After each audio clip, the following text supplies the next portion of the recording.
హరీష్ రావుకు మంత్రి అడ్లూరి లక్ష్మణ్ కౌంటర్. అహంకారంతో దండుపాల్యం బ్యాచ్ అంటున్నారని ఫైర్. బలహీన వర్గాల మంత్రులపై దాడి చేస్తున్నారన్న అడ్లూరి.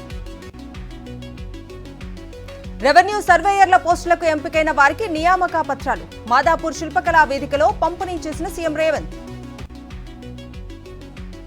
అనంతపురం జిల్లా ఉరవకొండలో వైఎస్ఆర్సీపీ విస్తృత స్థాయి సమావేశం. కోటి సంతకాల సేకరణ, రచ్చబండ కార్యక్రమాలు విజయవంతం చేయాలని పిలుపు. అంబేద్కర్ కోనసీమ జిల్లా మండపేటలో కోటి సంతకాల సేకరణ. మెడికల్ కాలేజీల ప్రైవేటీకరణ రద్దు చేయాలని వైఎస్ఆర్సీపీ ఆందోళన. కరీంనగర్ జిల్లా గంగాధర మండలానికి డిగ్రీ కళాశాల మంజూరుపై ప్రజల్లో హర్షం. సీఎం రేవంత్, మంత్రి పొన్నం, ఎమ్మెల్యే మేడిపల్లి చిత్రపటాలకు పాలాభిషేకం. తెలంగాణ వ్యాప్తంగా ఫుడ్ సేఫ్టీ అధికారుల సోదాలు. 95 స్వీట్ షాపుల్లో సింథటిక్ కలర్ వినియోగిస్తున్నట్లు గుర్తింపు. 40 కేజీల బ్రెడ్, 60 కేజీల స్వీట్ స్వాధీనం. తెలంగాణ వ్యాప్తంగా 12 చెక్ పోస్టుల్లో ఏసీబీ సోదాలు. అనధికారికంగా ఉన్న 4.18 లక్షల నగదు స్వాధీనం. కొమరం భీం జిల్లా కాగజ్ నగర్లో చోరీ కేసు ఛేదన.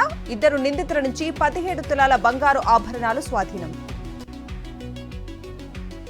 సంగారెడ్డి జిల్లా ముత్తంగి ఓఆర్ఆర్ వద్ద గంజాయి పట్టివేత. 26 కేజీల ఎండు గంజాయిని స్వాధీనం చేసుకున్న పోలీసులు, ఒకరి అరెస్ట్. యూపీ ప్రభుత్వం దీపోత్సవం కోసం చేస్తున్న ఖర్చు వృధా. దీపాలకు, క్యాండిళ్లకు డబ్బు వేస్ట్ చేయొద్దన్న అఖిలేష్. సమాజ్వాదీ పార్టీ నేత వ్యాఖ్యలపై బీజేపీ, వీహెచ్పీ మండిపాటు. అఫ్ఘాన్పై పాక్ మాజీ క్రికెటర్ షాహిద్ అఫ్రిది ఆగ్రహం. తమ సాయాన్ని మరిచిపోయినట్లుందని మండిపాటు.